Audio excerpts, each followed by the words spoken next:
Hi అండి, ఇవాల్టి video పిల్లల పైన చేస్తున్నాను. యాక్చువల్గా నా ఛానల్ పేరే me and my kids world కదండి. ఇందులో పెద్దవాళ్ళవి పిల్లలవి కంబైన్డ్గా ఉంటాయి. అంటే నా పిల్లలు నేను కలిసే చేస్తాము. ఈ మధ్య మనం చాలా ఫేస్ చేస్తున్నాము. పిల్లల్ని పెంచడంలో చాలా ఇబ్బందులు ఎదుర్కొంటున్నాము. కానీ కొన్ని టిప్స్ పాటిస్తే పిల్లలకి పేరెంట్స్కి మధ్య కమ్యూనికేషన్ చాలా బాగుంటుంది. ఆ టిప్స్ ఏంటో ఇవాళ వీడియోలో చూద్దాము. ఇవే పాటించాలి అని నేను చెప్పట్లేదండి, నా ఒపీనియన్స్ మీతో షేర్ చేస్తున్నాను. ఒకవేళ మీకు నచ్చితే పాటించండి, నచ్చకపోతే వదిలేయండి.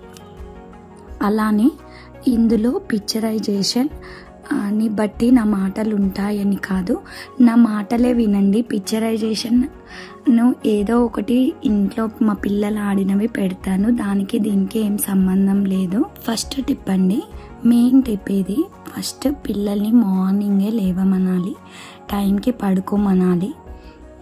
ఏదైనా టైంకి మార్నింగే 10 లోపు స్నానం చేయమనాలి ఇంట్లో ఉంటే. లేదంటే వాళ్ళు స్కూల్కి వెళ్ళేటప్పుడు ఎలా అయినా మార్నింగే చేస్తారు. కానీ ఈ మార్నింగ్ లేవడము, ఈవినింగ్ నైట్ తొందరగా పడుకోవడం, ఇవి అలవాటు చేస్తే వాళ్ళు స్కూల్ టైంకి వెళ్ళడము, మళ్ళీ వచ్చి చదువుకొని పడుకోవడం ఈజీగా ఉంటుంది.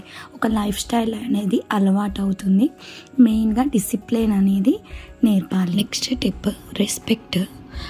ఎప్పుడైనా పిల్లలకి ఎవరైనా ఇంటికి వచ్చినప్పుడు మాట్లాడమనడము, హాయ్ చెప్పమనడం, మినిమం విష్ చేయడము నేర్పాలి. ఎవరైనా ఏదైనా ఇస్తే థ్యాంక్ యూ కానీ సారీ కానీ అలా కొన్ని నేర్పించాలి. రెస్పెక్ట్ అనేది మస్ట్ అండ్ షుడ్ అండి. బిహేవియర్ కూడా ఉండాలి. ఎవరి ముందు ఎలా ఉండాలి, ఇంట్లో ఎలా ఉండాలి, బయట ఎలా ఉండాలి, అది నేర్పించాలి ఫస్ట్ పిల్లలకి. మధ్య చాలామంది పిల్లలు అసలు రిలేటివ్స్ ఎవరో కూడా తెలియట్లేదు. లేదంటే ఫ్రెండ్స్ కానీ ఎవరైనా ఫ్యామిలీస్ కానీ ఇంటికి వస్తే వాళ్ళని చాలాసార్లు చూసినా కూడా మళ్ళీ చూడనట్టే ఉంటారు కొంతమంది పిల్లలు. అలా కాకుండా పరిచయం ఉన్న వాళ్ళని పలకరించడము, రిలేటివ్స్ ఎవరు, ఫ్రెండ్స్ ఎవరు, అలా కొన్ని నేర్పించాలి పిల్లలకి. మెయిన్గా ఏదైనా ఒక యాక్టివిటీ పెట్టండి. అంటే డ్యాన్సింగ్ కానీ, కరాటే కానీ, సింగింగ్ కానీ, పెయింటింగ్, డ్రాయింగ్, ఇలా ఎలాంటి యాక్టివిటీ అయినా పిల్లలకి ఇష్టము, ఏదైతే వాళ్ళకి ఇంట్రెస్ట్ ఉంది, దేంట్లో ఇంట్రెస్ట్ ఉందో తెలుసుకొని అది పెట్టించండి.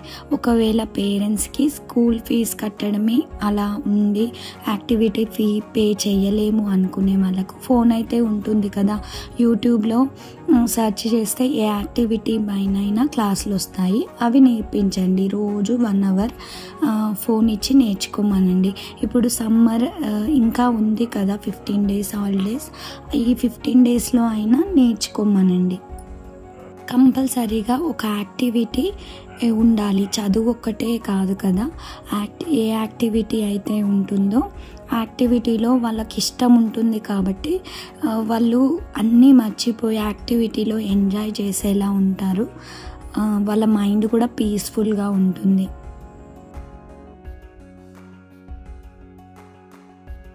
పిల్లలకి మెయిన్గా ఈటింగ్ హ్యాబిట్స్ అనేవి నేర్పించాలి. హెల్తీ ఫుడ్ తినమని, ప్రోటీన్ ఫుడ్ తినమని చెప్పాలి. చాలామంది పిల్లలు జంక్ ఫుడ్కి అలవాటు పడుతున్నారు. అందులో ఉన్న టేస్ట్ ఇంటి ఫుడ్లో రాదని ఫిక్స్ అయిపోయి ఇంకా ఇంట్లో ఉన్న ఫుడ్ని తినకుండా బయట ఫుడ్కి ప్రిఫరెన్స్ ఇస్తున్నారు. కానీ దానివల్ల హెల్త్ పాడవుతుందని వాళ్ళకి క్లియర్గా చెప్పాలి. మొత్తానికే జంక్ ఫుడ్ అలవాటు చేయొద్దని కాదు, 1 మంత్లో 2 టైమ్స్ అలా పెట్టవచ్చు. కానీ డైలీ లేదంటే వీక్లీలో 2-3 టైమ్స్ అలా మాత్రం తినిపించొద్దు. మళ్ళీ హాలిడేస్ వచ్చినప్పుడు కంపల్సరీగా వాళ్ళకి హెల్తీ ఫుడ్డే పెట్టండి. ఏ కర్రీస్ తినరో ఆ కర్రీసే చేసి మీరే తినిపించండి కావాలంటే. ఎందుకంటే స్కూల్కి వెళ్ళినప్పుడు మనం ఆ కర్రీస్ పెడితే వాళ్ళు పాడేస్తారా, తినకుండా బాక్స్ రిటర్న్ తెస్తారా తెలీదు. కాబట్టి హాలిడేస్ ఉన్నప్పుడే మనము వాళ్ళు తినని కర్రీస్ అన్నీ ట్రై చేసి మనం తినిపిస్తూ ఉండాలి, అలవాటు చేయాలి. రోజు 1 అవర్ పిల్లలు చదువుకోవాలండి. స్కూల్ ఉన్నా లేకున్నా at least ½ an hour to 1 hour అయితే చదవాలి. చిన్న చిన్న బేసిక్స్, ఇప్పుడు సమ్మర్ కాబట్టి అన్నీ, ఇప్పుడు నెక్స్ట్ క్లాస్కి ఏ క్లాస్కి అయితే వెళ్తారో దానికి సంబంధించిన అన్ని బేసిక్స్ నేర్చుకోమనాలి. మెయిన్గా రైటింగ్, రీడింగ్, స్టోరీ టెల్లింగ్ కానీ ఏదైనా కమ్యూనికేషన్ స్కిల్స్కి సంబంధించి మాట్లాడడం కానీ అలాంటివి అన్నీ ఈ సమ్మర్లో మంచిగా నేర్చుకోమనాలి. నెక్స్ట్ టిప్ అండి, మెయిన్గా పిల్లల్ని బయట ఆడించాలి. ఇప్పుడు కాలనీ ఉందనుకోండి, కాలనీలో బయట పిల్లలతో మింగిల్ చేయండి. అలా మింగిల్ చేయడం వల్ల వేరే పిల్లలతో మంచిగా మాట్లాడతారు, ఫ్రెండ్షిప్ పెరుగుతుంది, ఎలా బిహేవ్ చేయాలో పిల్లలకి తెలుస్తుంది.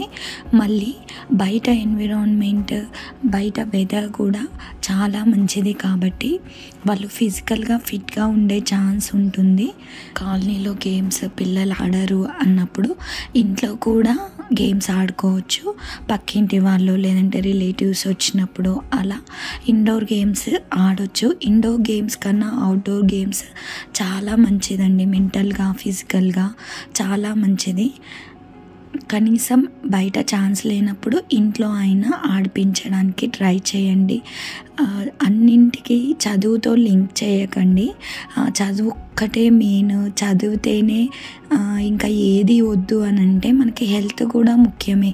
హెల్త్ వైజ్ బాగుండాలి అంటే ఈటింగ్ హ్యాబిట్స్ కానీ, ఫిజికల్గా మనం ఎక్సర్సైజెస్ కానీ, ఏదైనా బయట ఆడుకోవడం కానీ, ఇలాంటివన్నీ కరెక్ట్గా ఉన్నప్పుడే మనకి బ్రెయిన్ అనేది మెంటల్గా బాగుంటుంది. అప్పుడే మనం చదివింది కూడా వాళ్ళకి మంచిగా ఉంటుంది. ఎప్పుడు చదువు చదువు చదువు అనేసరికి పిల్లలు కూడా అంత ఇంట్రెస్ట్ చూపరు. అన్నిట్లలో పార్టిసిపేట్ చేసేలా ఎంకరేజ్ చేయాలి పేరెంట్స్ కూడా పిల్లలతో ఆడడము, ఇండోర్ గేమ్స్లో ఏదైనా క్యారమ్స్ కానీ, చెస్ కానీ, లేదంటే మామూలుగా వాళ్ళకి ఏదైనా థింగ్స్ ఇచ్చి ఇలా చేయి అలా చేయని వాళ్ళతో ఆడించడము, పార్టిసిపేట్ చేయడము అలా చేస్తే వాళ్ళకి బాగుంటుంది.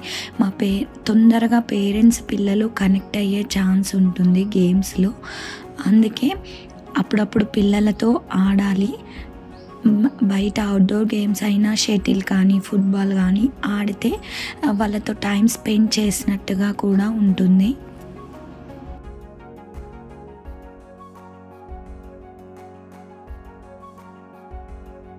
నెక్స్ట్ టిప్, ఇంటి పనుల్లో సాయం చేయమనండి. అంటే కూరగాయలు తెచ్చినప్పుడు వెజిటేబుల్స్ అన్నీ బయటికి తీయమని ఫ్రిడ్జ్లో పెట్టమనండి. లేదంటే ఏదైనా బట్టలు ఫోల్డింగ్ చేయమనండి, లేదంటే మాప్ చేయమని, చిన్న చిన్నవి వాళ్ళు చేయగలిగేవి. గ్లాసులు తీసి షింక్ దగ్గర పెట్టడము, తన ప్లేట్ తను పెట్టుకోవడము, అలా చిన్న చిన్న పనులు చెప్పడం వల్ల ఒకవేళ మదర్ సిక్ అయినా ఎటైనా వెళ్ళినా వాళ్ళు చేసుకోవడానికి వీలుగా ఉంటుంది. పనులు ఎప్పుడైనా చిన్నపిల్లల నుంచే స్టార్ట్ చేయాలి. చిన్నప్పుడే వాళ్ళకు అన్ని గుడ్ హ్యాబిట్స్ అలవాటు అయి ఉంటే పెద్దగా అయ్యాక ఖాళీగా కూర్చోవడం, లేజీగా పని చేయకపోవడం ఇలాంటివి ఉండవు. నెక్స్ట్ టిప్ అండి, ఇది మనీ వాల్యూ పిల్లలకి అస్సలు తెలియట్లేదు.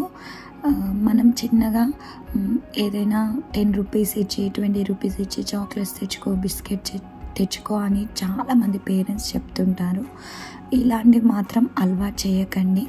కావాలంటే మీరే 1 మంత్ సర్కులలో వాళ్ళకి కావాల్సినవి వాళ్ళు ఏం తింటారో అవే అడిగి ఒకేసారి తెప్పేయండి. కానీ మనీ ఇచ్చి జంక్ ఫుడ్ కొనుక్కో అని మాత్రం అడగకండి. మీ ఇంటికి మీకు అవసరమయ్యేవి ఏదైనా అప్పటికప్పుడు ఏదైనా అర్జెంటుగా పాల ప్యాకెట్ తెచ్చుకోవాలన్నా, ఏవైనా ఇంపార్టెంట్ థింగ్స్ కొనుక్కోవాలన్నా పిల్లల్ని పంపించవచ్చు దగ్గరలో. అలా పంపిస్తే కూడా మనీ వాల్యూ తెలుస్తుంది. ఓహో దీనికి ఇంత ఖర్చు అయిందా అనేసి. అప్పుడప్పుడు గ్రాసరీ షాప్కి కానీ మార్కెట్కి కానీ తీసుకెళ్ళండి. ఎలా అనిపించిందండి మీకు ఈ వీడియో? మేబీ ఈ వీడియో కనుక మీకు నచ్చినట్లయితే లైక్ చేయండి, కామెంట్ చేయండి, షేర్ చేయండి. ఇంకా మంచి మంచి వీడియోస్ కోసం సబ్స్క్రైబ్ చేసుకోండి. ఇంకా ఏమైనా సజెషన్స్ ఉంటే కామెంట్ సెషన్లో మాట్లాడండి. Like and subscribe.